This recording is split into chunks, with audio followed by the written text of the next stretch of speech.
card at the end. Oh. Come over here and I'll sign something for each of you. So let me show you. Awesome. Thank you. Of course. Thank you all so much. So yeah, we're gonna do this real casual because I didn't know what to expect. I didn't know who was gonna be on this ship. I didn't know if I would have to completely reintroduce myself. And so I thought it would be fun to do a Q&A where we can just chat about cosplay. You're welcome to ask questions about me, but you're also welcome to ask me questions about stuff that pertains to your creative endeavors and such.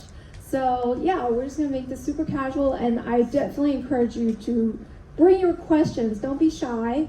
You know, this is our chance to get to know each other. So before we yes, ready. So yeah, before we start, just wanted to introduce myself anyway. I'm Yaya Han. I'm a cosplayer and a author and a designer. I have been in the fandom community for 25 years, a quarter of a century, which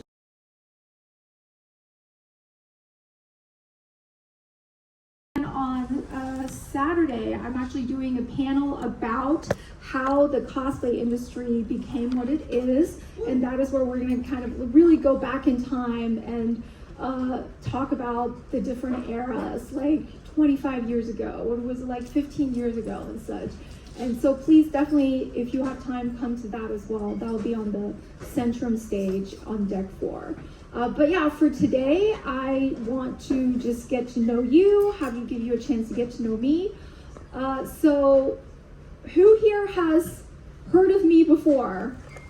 Wow, most of y'all. Yeah, that's impressive. I only have one eye. It's hard to see. I was like, oh my gosh, your depth perception, what is that? Who has met me before? Okay, yes. I'm also like, all right, yeah. Some of you look familiar, but also for those of you I've never met before, it's so nice for this chance to meet you. Who here cosplays? Yes, I see some people in costumes as well. That's really great. So, how many of you have costumes planned for this cruise? That's awesome! All right, when are you dressing up? Why aren't you in costume? Every day. All right, that's awesome. Well, I'm in my brand new costume. I just put this on for the first time today. It is from the Yakuza video game series. It's the new one that is Majima, this character, pirate Yakuza in Hawaii. So he gets stranded in Hawaii and like shipwrecked in Hawaii and loses his memory, and it's like a mystery how he got there, and then he becomes a pirate and just like helps the people of the island and just like fights these evil, I don't know, industrialists or something. So I'm very excited about the game. It is coming out very soon. I feel like I'm like an ad. I'm not an ad. I just love Majima and I love Yakuza. But that is the context of why I'm dressed like a pirate today. So I think it's really nice to be able to do like a themed costume for like, being on water. And so I'm really glad I sort of took this opportunity and made the costume in time for it. So yay! Yay! Anyway, so awkward babbling aside, why don't we maybe take some questions? Did you really have one? Yeah, so if anybody has a question about, or I can just talk to you about what I do, that I can also do. I can do story time and such. Let's see. I'll give you a chance to think of a question, and I'll tell you.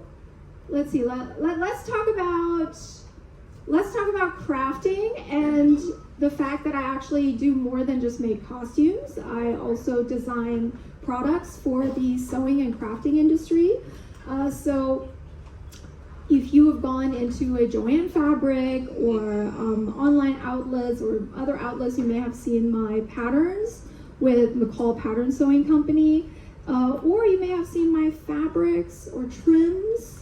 Maybe you've used like for your costumes. That's also possible. So yeah, it's like a really rewarding partnership that began in 2015, where I was approached by the McCall pattern company first to design some cosplay patterns. And back then, they really had, like, they did costume patterns, but they didn't know like what cosplayers wanted. And when they came to me, I immediately was like, bodysuit, we need bodysuit, we need bodysuit pattern. So that was the first pattern that I designed for them, a bodysuit pattern with lots of different seam lines that could be altered and customized to really fit any and every body type. And from then on, I really just continued to design, cosplay, like really like garments with the user in mind. It wasn't really like, oh, I want to make a Victorian dress or something. I was always thinking it should be a coat, and it should have these type of seams, and it should have this type of flare and pockets and different color options. Like I designed them from the approach of like how a cosplayer would need their pattern components to be. And so it's been a really cool and rewarding experience where like we've come out with, by now I think, over 40 patterns, and they are available like pretty, like they do global distribution. You can also print them out and such. So it's really neat. I meet a lot of cosplayers that say that they've used my patterns before. And then with Joanne, it like came pretty soon after I started working with McCall, because they're a fabric company that became Cosplay Fabrics. They actually were suppliers of fabrics for McCall's envelope costumes. So McCall's, they have to make a costume for each envelope and photograph it, right? So they need fabrics for those things. And so they can buy them in New York, in the fashion district, of course, but they also partner up with fabric companies that can send them whatever it is that they need. So it was really through that connection, the fabric company was like, oh, you're working with this cosplayer? And then they had seen me on Heroes of Cosplay, and it was like, oh, she's been on TV, she must know what she's talking about. I don't know, but I think it helped, because they were able to like watch the show and watch me, and like, I don't know, not be a total idiot, hopefully. But so the fabric company reached out to me, and I was like, oh, cosplay fabrics, okay. I have some fabrics that I have collected over the years and have like remnants of, like unicorn fabrics, things I've only found once, in a different country and used for a costume, and then have only a little bit of. But I've always held on to it because I'm a nerd when it comes to fabrics, and it like paid off. It was like 15 years of me hoarding fabrics was the gateway, the sort of the lead to create a fabric collection, because I really could just kind of go nuts and be like, these are the fabrics I've always wanted. I want this one that has like this type of, stretch, but I wanted with this fabrics, finish and color. And it was like really exciting to just like, again, creatively think about the user. Like I did not go to school for textile or fashion, so I'm like very self-taught, but I know cosplay better than just about anybody, because I've just been doing it for so long. I see what people need, I see what I need, I see how fabrics hold up and what fabrics break down. So it was like, I just wanted to be like this. And so I sent them a bunch of swatches and a lot of, documentation. Some of them were, written on a computer. Some of them were literally just handwritten, next to a swatch, and be like this, but like this. But it was like shocking that they actually were really interested in creating this fabric collection with me. And so after a few months, we had samples, and I thought that we were just gonna sell them on a website. I was like, okay, yeah, so we'll like make a website that's like Yaya Han Fabrics or Cosplay Fabrics, whatever, and we'll just sell it there. And then they like called me one day and they were just like, so we also sell to Joanne, and we sort of had a presentation with your fabrics, and we showed them videos of you and your costumes, and we showed them the fabric samples, and they really liked it and they bought them. So they were just like, oh, wait, Joanne, what? So that was in 2015, the end of 2015 or mid 2015. And the first fabric collection came out in February 2016. And ever since then, we've done 2 collections per year with them, as well as a basic collection, like a basic replenish collection that just gets cycled back in whenever it sells out. And of course, this has been the most exciting and rewarding, part of my career as a cosplayer and designer, is like being able to supply the cosplay community with materials. So it was like great for me because I could use the fabrics as well. And of course, there are many that I wanted to use, but it was like really rewarding to see people finally have access to really interesting and unique fabrics. And of course, I'm talking about this whole thing with the knowledge that Joanne filed for bankruptcy for the second time in a year, and that the future looks pretty bleak for this fabric chain that we all sort of depend on as creatives. And so it is a tough time, so I definitely need to acknowledge that. And my January has been quite a roller coaster. Because we really are trying to find another home for the fabrics. I would like for them to still be available to the public somehow. And so I've been having a lot of meetings. I'm talking to other outlets, and we're thinking of possibilities. So just know that we're working really hard behind the scenes to try to make them available in some capacity. Like I haven't given up on that yet. The future of Joanne is certainly quite up in the air, and if they do go out of business, there will be a huge void that I think somebody is going to fill. I do believe that another distributor, chain store, box store might jump in and do something about it. So yeah, how do you guys shop for your materials? Do some of you rely on Joanne, I assume? Yeah. And do you have other places that you can shop in if Joanne goes away? Amazon. Yeah. Amazon? Yep. Amazon? Where else? Etsy. Etsy is I think Etsy is a good resource for fabrics to an extent, because the shipping times are very different. The pricing is also very different, and now there are a lot of sellers from overseas on Etsy, and so I would get really excited when I found a fabric, and then I would see, oh, but it's overseas, so it's gonna take like a month to get to me. And I was like, but I need it in like a week. So, that's always the thing.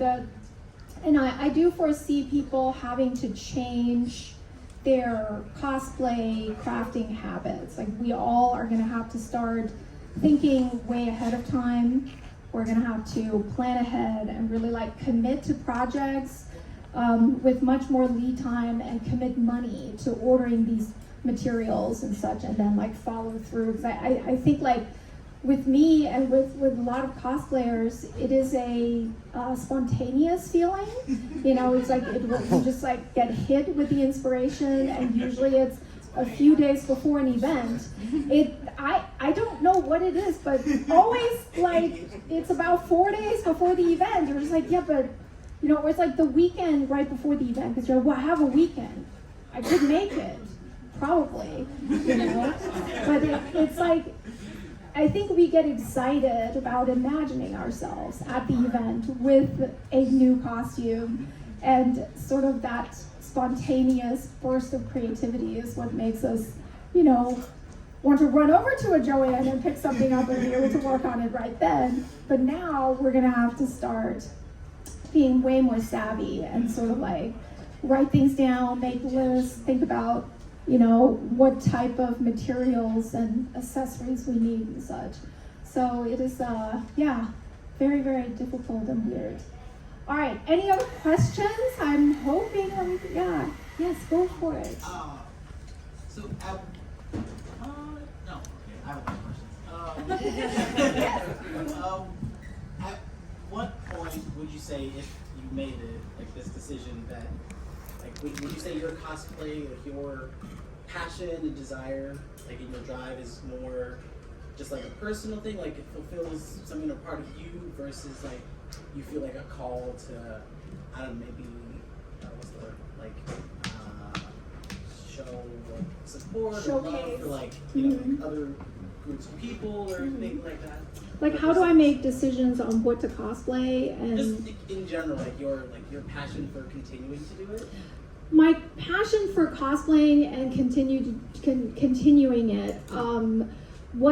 What is the motivational power, right? Yeah. So it is actually twofold. One is sort of the selfish, personal, I love these characters and want to become them. And I think that's very important. I think this cosplay is, to me, the most personal form, like the most intimate and personal way you can express that you're a fan of something. It's like the one that requires you to be completely put yourself out there. It's not just you buying a t-shirt and being like, I'm a fan of this, this superhero in this show.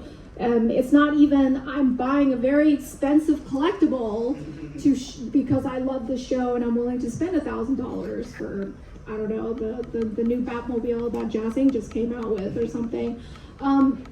It's like you are putting your body, your face and your soul out to the world to become this character because you love them so much.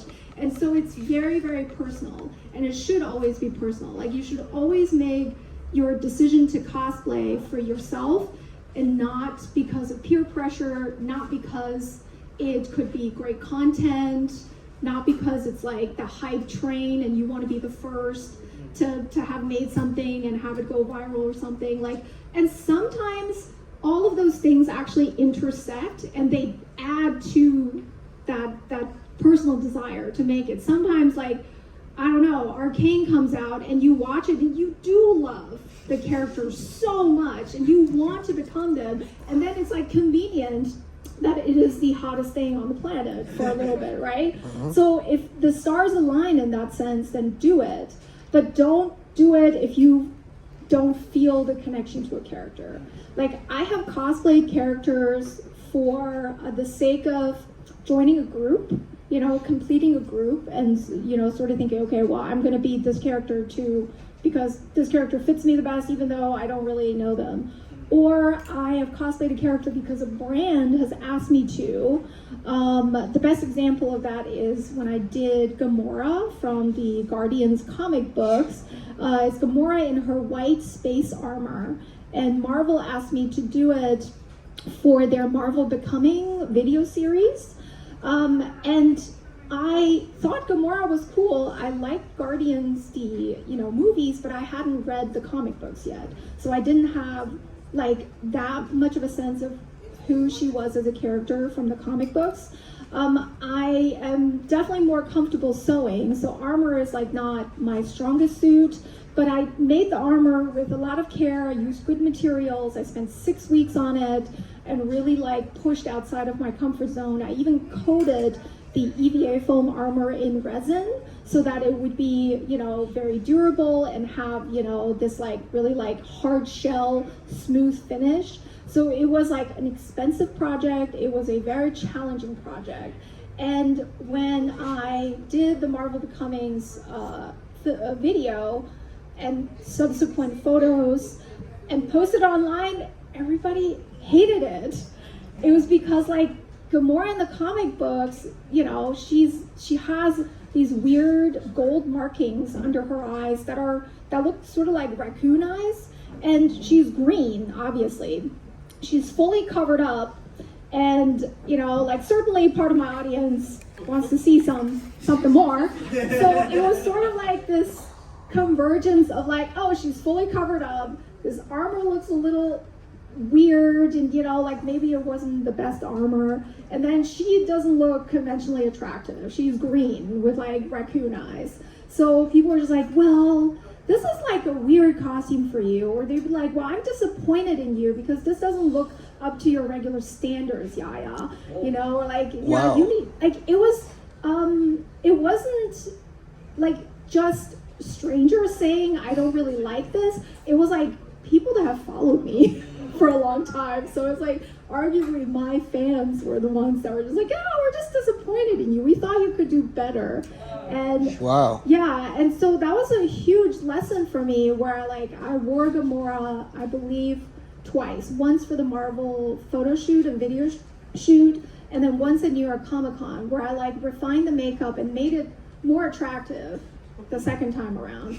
But it's still like it hurt me. So I actually haven't worn that costume since. It sort of is like in a bag in my basement, unfortunately. And so that was like a huge lesson for me that even if Marvel asks you and is willing to pay you to do a costume, unless you feel your personal connection to the character, don't do it, So now I think like, especially after having been in the community for so long and having made like 400 costumes, like now it is more important than ever for me to always connect with the character. That is the number one. It doesn't matter what design it is. It's always like, do I connect with the character? Do I want to be the character?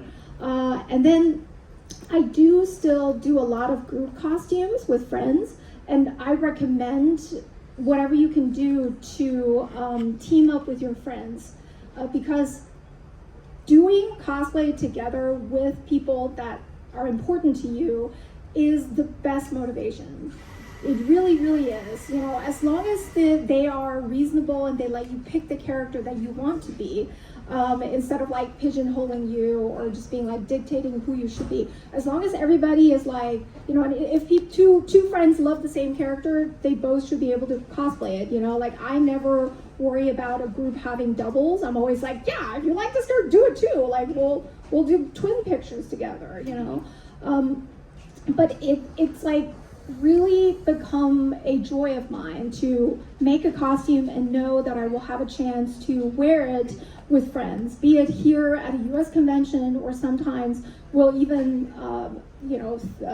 do a team up with people from multiple countries over in Europe or something. Like it's really, really cool, and they're very, very special occasions to me. And I tell people like getting into cosplay now, like don't wait, make friends and cosplay with your friends, because it's like it's gonna give you that motivation to finish a costume, and you want to make it look good because you want your friends to look good, and so it's very, very fun.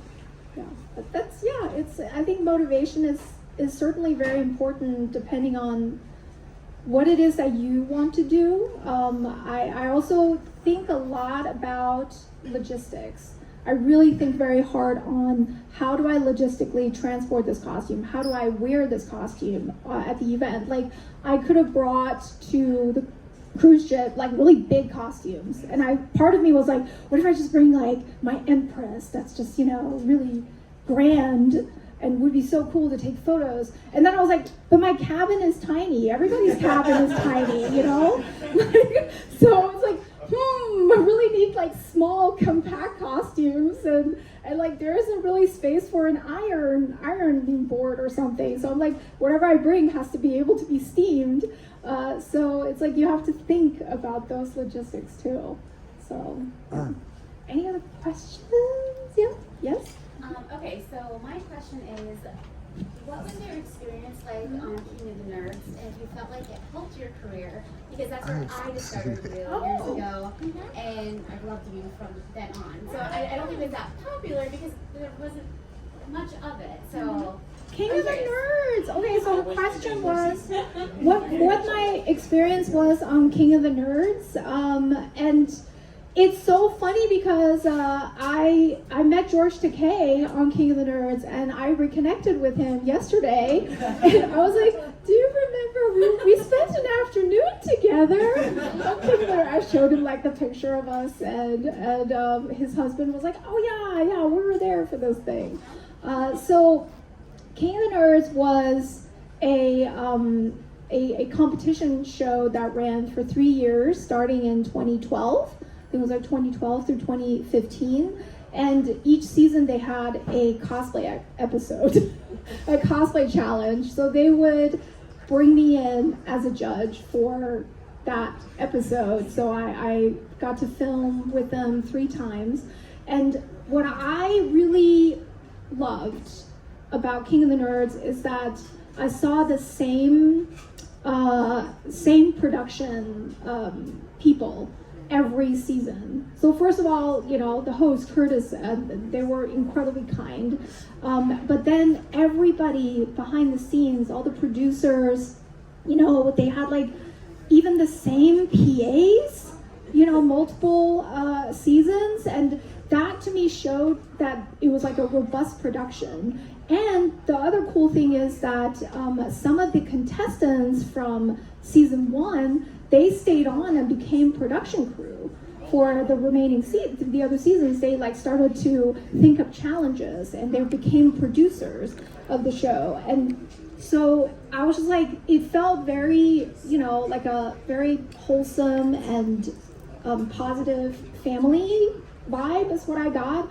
And I, at the same time as King of the Nerds, was filming Heroes of Cosplay, which was like my show, you know, the one where I had to be in every episode and was very heavily involved. And we had a much more tumultuous production. So I was always a little jealous of the King of the Nerds production, because I was like, man, if we had that production company, you know, I think it could have been a much, you know, more enjoyable filming experience. But with Heroes of Cosplay, it was like they changed producers fairly often, and even the production companies changed.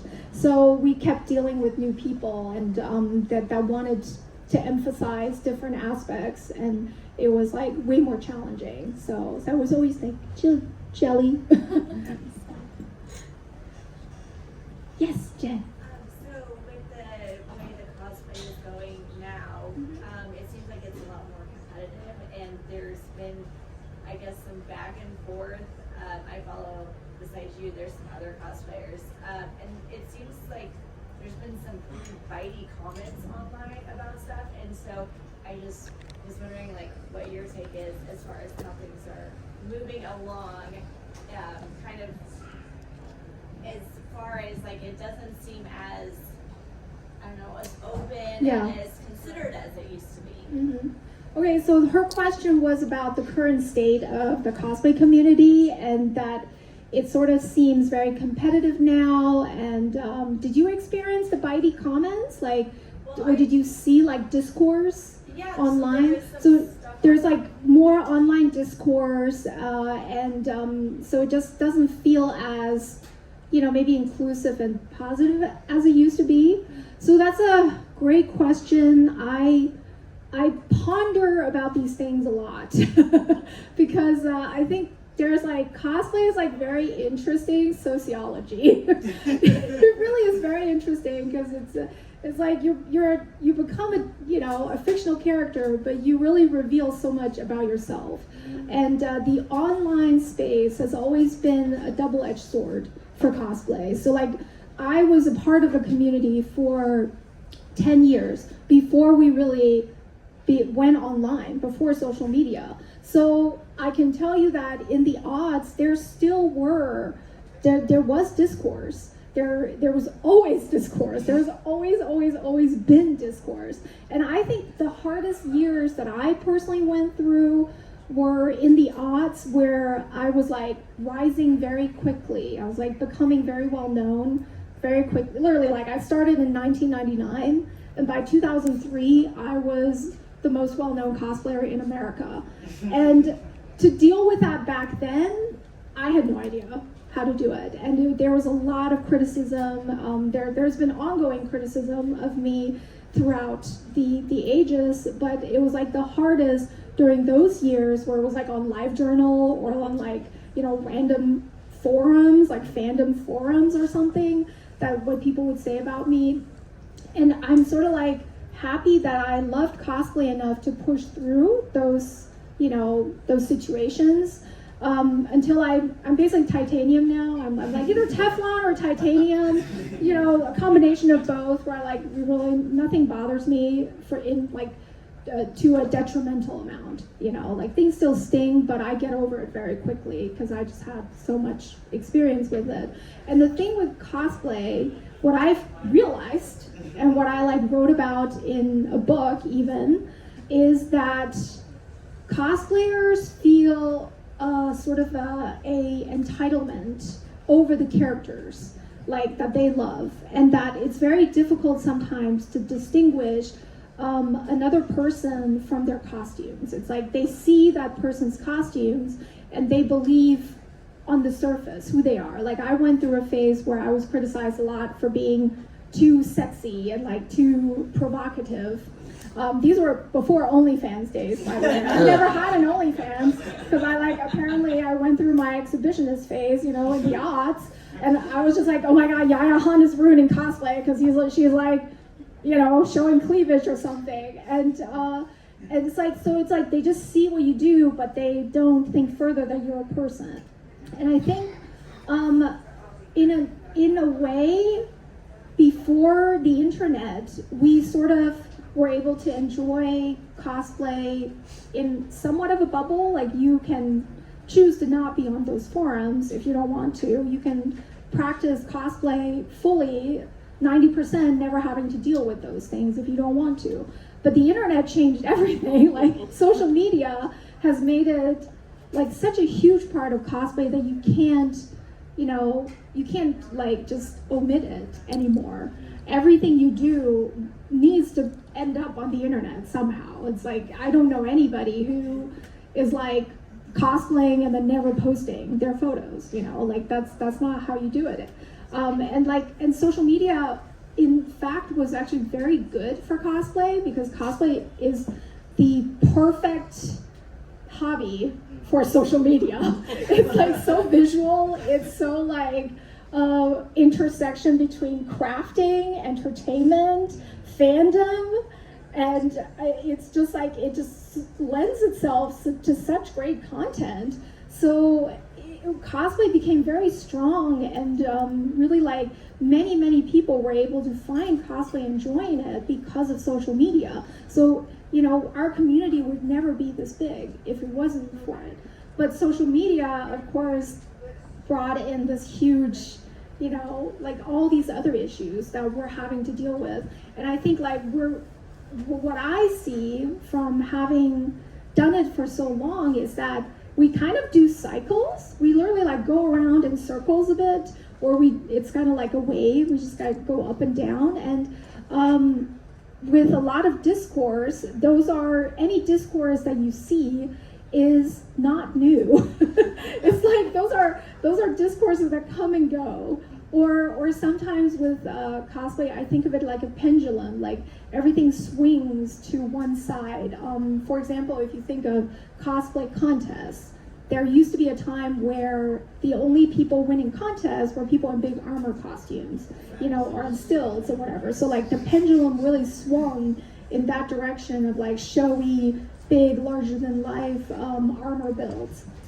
And then it became too much, because everybody was doing armor and was doing those types of outfits. And so then it started swinging the other way towards fine sewing and couture and sort of historical, detail work.